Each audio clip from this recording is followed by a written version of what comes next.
اهلا وسهلا ومرحبا بكم في قناه فام كويزين. اليوم عاود وليت لكم بوصفه جديده اللي هي تحليه الطبقات. نبدا لها مع بعض تحضير الوصفه. اول حاجه راح نستعملوا دركا الطبقه الاولى، حنحضروها مع بعضنا. واش راح نديروا لهنا 2 ملاعق من الجيلاتين حوالي 20 غرام مع ماء بارد، حنخلطوهم نحطوهم جانبا. ومن جهه اخرى راح نجيبوا نصف لتر من الماء مع كيس من الفرون بذوق الفراوله. حنخلطوا المكونات هذو مع بعضهم ونحطوهم على النار. بعد ما يغليو لنا حنطفيو عليهم. هنا بعد ما غلطنا الخليط تاعنا واش راح نضيفوا لهنا، حنضيفوا منكه الفراوله ونحطوا الجيلاتين تاعنا. بعد ما نحطوا الجيلاتين تاعنا في الخليط الاول واش حنعاودوا نزيدوا نحطوها على النار. بعد ما تغلي لنا الغليه تاعها راح نطفيوها ونصفيوها.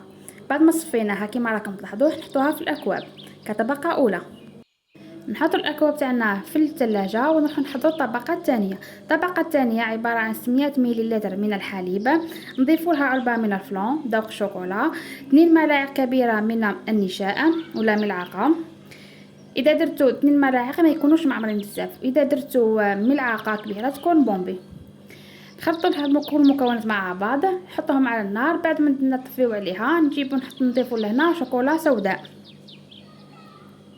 ونزيدوا لهنا 2 علب من الياغورت بذوق شوكولا كما راكم تلاحظوا. هنا الشوكولا اللي درت 50 غرام، ماشي حندير كميه كبيره.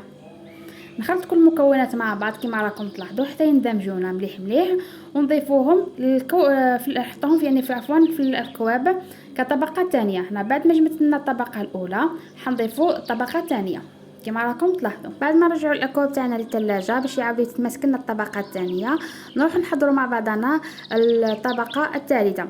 عباره عن واش راح ندير لهنا 2 ملاعق من الحليب مع 200 غرام من شوكولا بيضاء، 2 ملاعق من القشده.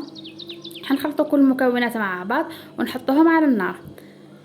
جهه اخرى نكونوا طلعنا لا كريم فريش تاعنا ولا كريم شونتيي. كما انا استعملت لهنا خليط من الكريم فريش مع الكريم شونتيي مع علبه من الياغورت بذوق الكراميل وقليل من الكراميل. هنا واش راح ندير نحي شويه منه نحطوه في الخليط الاول اللي كان سخون بعد ما برد لنا.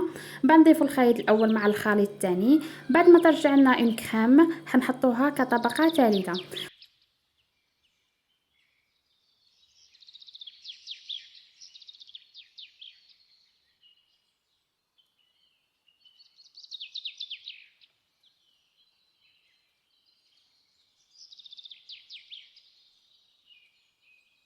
كما قلت لكم بعد ما نحط الطبقه الثانيه راح نرجعوها للثلاجه تماسكنا ونزينوها بالكريم شانتيي، والتزيين يكون اختياري. ان شاء الله الوصفه تاع اليوم نالت اعجابكم ونتمنى تجربوها. في امان الله، في وصفه جديده ان شاء الله.